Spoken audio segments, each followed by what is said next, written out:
Joyeux Noël les Reds. Même si l'ambiance n'est pas vraiment à la fête. Les supporters sont assoiffés de sang, la presse crie « Crise !» et les commentaires sous chaque publication sont remplis des mêmes choses. Acheter un MDC, où est le remplaçant d'Isaac? Il nous faut un défenseur. Mais tout cela est superficiel. Aujourd'hui, nous n'allons pas céder au populisme. Je vais être honnête, et beaucoup n'aimeront pas ça. De nouveaux recrutements ne sauveront pas le Liverpool de slot. Pourquoi? Voyons ça ensemble. C'est Liverpool Life. Mettez un like, abonnez-vous, dites-nous dans les commentaires où nous nous trompons, et c'est parti. Lors de la première saison de Slot, cette campagne victorieuse 24-25, nous avons vu l'hybride parfait. Slot a été intelligent. Il a surfé sur l'intensité de Jürgen Klopp en y ajoutant prudemment sa marque de fabrique, le contrôle, et ça a marché. Mais maintenant, lors de la saison 25-26, l'implantation à grande échelle de son propre modèle a commencé, et c'est précisément là que le système s'est effondré. Les chiffres ne mentent pas. Regardez la statistique PPDA, l'intensité du pressing. Sous Klopp, ce chiffre tournait autour de 8,0, c'est-à-dire que Liverpool ne laissait à l'adversaire que 8 passes avant de tenter un tacle. Lors de la première saison de Slot, il était de 10,8. Maintenant, en décembre 2025, ce chiffre est monté à 9,429. On pourrait croire que le pressing est devenu plus actif, mais nous avons encaissé 25 buts en 17 matchs. Cela signifie que les joueurs courent sans but, pressant dans le vide. Je ne sais même pas ce qui est pire, être passif ou presser inutilement. À cause de cela, nos chances de sauver cette saison chutent rapidement. Cependant, le superordinateur a déjà mis à jour ses prédictions pour le classement final de la Premier League. Pour Liverpool, cela a donné une prévision très intéressante. Vous devez le voir vous-même. Pour ne pas empiéter sur le temps vidéo, rendez-vous sur l'application LFC Live via le lien dans les commentaires et la description sous la vidéo. Et nous continuons.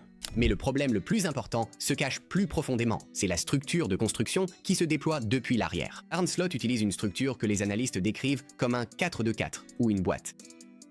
2 défenseurs centraux, Van Dijk et Konaté, et 2 milieux défensifs, généralement McAllister et Gravenberch, jouent le ballon en profondeur. Et notre nouveau quatuor offensif vedette, Wirtz, Salah, Isak, Gakpo ou Ekitike, se positionne très haut, pratiquement sur la même ligne que les défenseurs adverses pour créer de la profondeur. En théorie, cela devrait étirer l'adversaire. En pratique, cependant, un énorme écart se forme entre les milieux pivots et l'attaque. Les latéraux, qui étaient censés combler cet espace, se retrouvent souvent hors du jeu à cause de tâches spécifiques. L'un reste coincé sur la ligne défensive, l'autre dans la pression des défenseurs centraux. Et c'est là que la catastrophe survient. Quand Liverpool perd le ballon à ce moment, on voit un effondrement total de la défense des Reds. Dans le système de Klopp, la perte du ballon déclenchait une contre-attaque furieuse et immédiate de toute l'équipe. Dans le système actuel de Slot, les joueurs offensifs restent souvent isolés, et la zone des milieux pivots essaie de tenir sa position pour reculer. On a souvent vu des buts encaissés sur contre-attaque lorsque la défense était désorganisée, comme par exemple lors du match de pré-saison contre Milan. En conséquence, nous n'avons ni pressing, ni compacité. Bien sûr, le plus facile pour l'instant serait de blâmer le manager, de dire « débarrassez-vous » et d'attendre un nouveau Messi.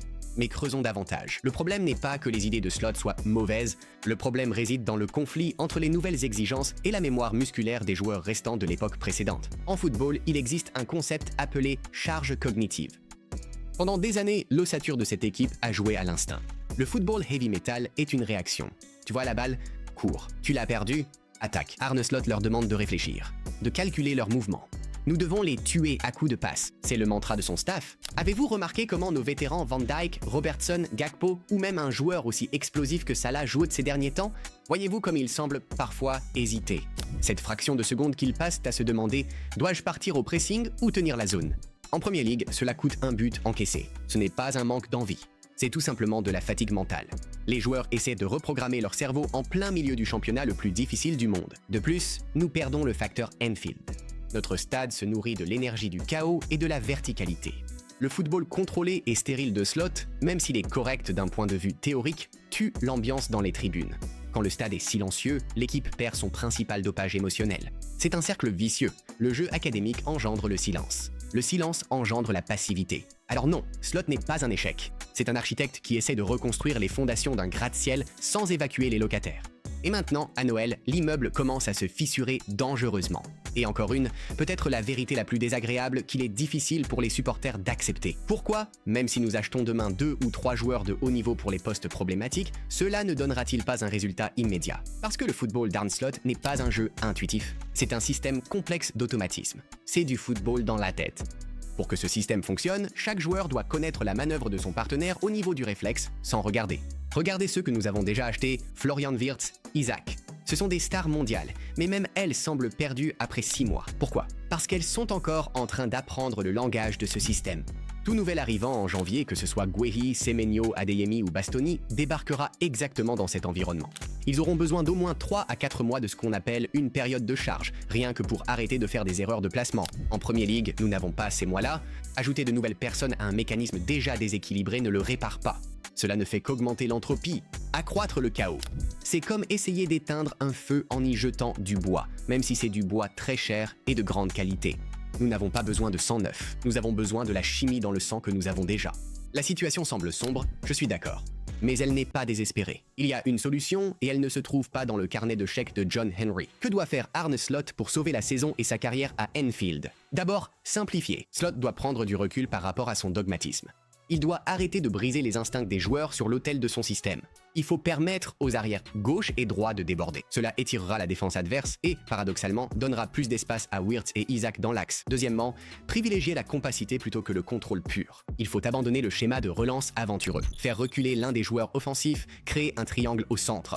Gravenberch a besoin d'un partenaire proche, pas à 40 mètres devant lui. Troisièmement, l'agressivité. Il faut ramener de la verticalité. C'est la place de Liverpool avec Ekitike, Salah, Chiesa, Gakpo. L'équipe est conçue pour des attaques éclairs, pas pour une circulation stérile du ballon. Si Slot parvient à combiner sa structure avec 20% du chaos de Klopp, ce sera une machine à tuer. Faisons le point. Le problème de Liverpool n'est pas un manque d'argent. Les 450 millions dépensés cet été en sont la preuve d'ambition. Le problème, c'est que ces énormes ressources ont été intégrées dans un système qui ne fonctionne pas encore comme un seul mécanisme. C'est un problème de géométrie, de psychologie et de période de transition douloureuse. Nous assistons à un syndrome classique de la deuxième saison après le départ d'une légende comme Klopp. Ma prédiction, cette saison sera décisive et pas à cause des transferts. Si Slot fait preuve de flexibilité et adapte le schéma aux joueurs, plutôt que les joueurs au schéma, Liverpool peut encore sauver sa saison et revenir dans la course au top 4. S'il continue à s'entêter à imposer sa vision du contrôle total sans tenir compte des réalités de la Premier League, eh bien même 1 milliard de livres ne nous sauvera pas des jeudis soirs en Ligue Europa. Ou pire encore. Compte tenu des problèmes de blessure, il semble que Slot n'ait aucune chance. Il sera limogé et un entraîneur qui pratique un football simple et efficace prendra la relève pour le reste de la saison. Mais qu'en pensez-vous? Faut-il laisser du temps à Slot pour finir de construire son jeu d'échecs? N'est-il pas temps pour le club d'admettre que ce style ne convient pas à cet effectif? Écrivez vos avis dans les commentaires, nous les lisons tous. Et n'oubliez pas de liker si vous avez aimé cette analyse tactique ou avons-nous commis une erreur? Ici, on parle football avec le langage des faits. À bientôt et vous ne marcherez jamais seul. Au revoir.